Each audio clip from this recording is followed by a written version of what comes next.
Welcome back to Crypto Talk, guys. So let's run down a few things with you here. So on the weekly, we're still range-bound ping-ponging between the point of control here in red, and I've turned everything off, by the way, to just make this super simple. So I suggest everybody once a week just delete their chart and start from scratch. Refresh your mind, see where we are. That way you can turn off your biases, either short or long, and kind of just see where we are. We're compressing nicely, so if you want to draw your bull flag, you can.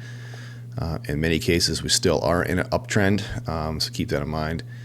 I always like to look at the weekly and the monthly, see the wicks, especially the weekly. You can see the buy volume. Anytime we attack this 95 to 90 range, we're just getting bought up extremely well.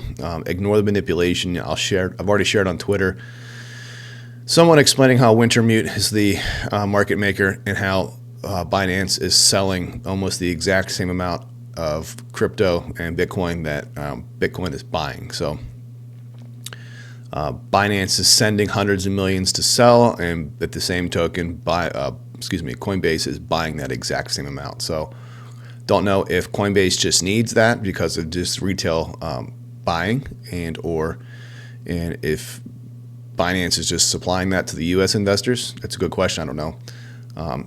Mind you, Binance is much more of a global company, while Coinbase is very much a U.S.-based company. So strong wicks, so we're still compressing.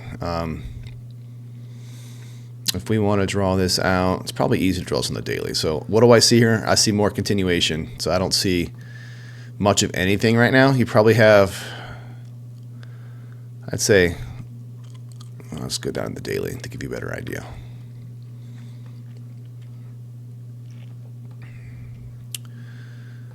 You probably have another up to the end of this week. I like to get as many wicks and candle body closes as possible in this. So usually 75 to 80% way through, you have a breakout. The bears have had a hard time pushing below the 95 mark, or 93, I should say. So I'd be surprised if we don't try one more time to really push this back down and then get a consolidation, higher step up, and then we're looking to move higher. Projections still the 114 once we break out. Is that going to happen this week, next week? It's to be seen. It's called probability. I still think we're probability moving higher than lower. And the monthly says otherwise. But if you look at the weekly and the daily, the wicks just tell you otherwise. And the fact that someone like Coinbase is defending the bottom, either due to their own interest and or retail buyers that are not really paying attention, and they've just started a DCA, and maybe that DCA is overpowering the leverage market. You have to keep all this stuff in mind. So we're bullish until we're bearish. We're very much tight consolidation. So let's call it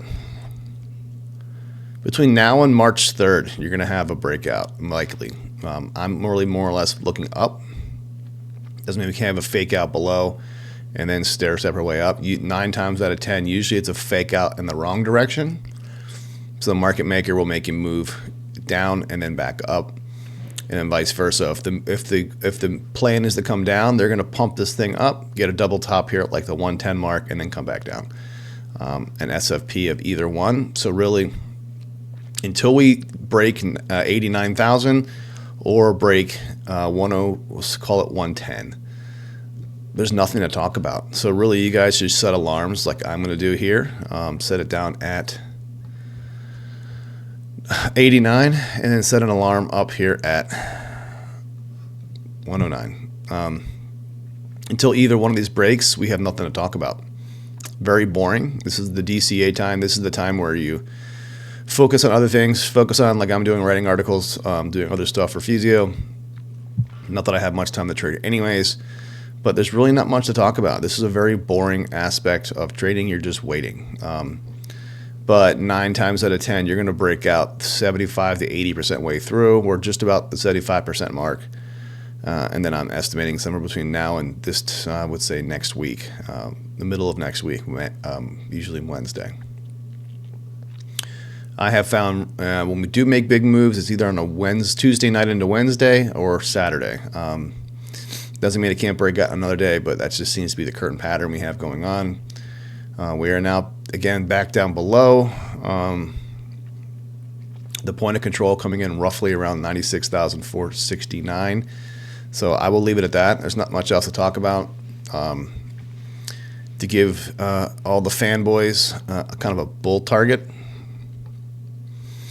if you wanted to draw two separate lines, a very more conservative one is to draw from the very point of the breakout, which is this one, to the top of the range or the top of the first leg up from the bull flag, and then extend that over to where you think the breakout is going to be.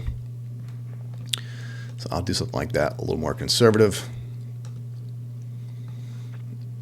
That is up here at 165.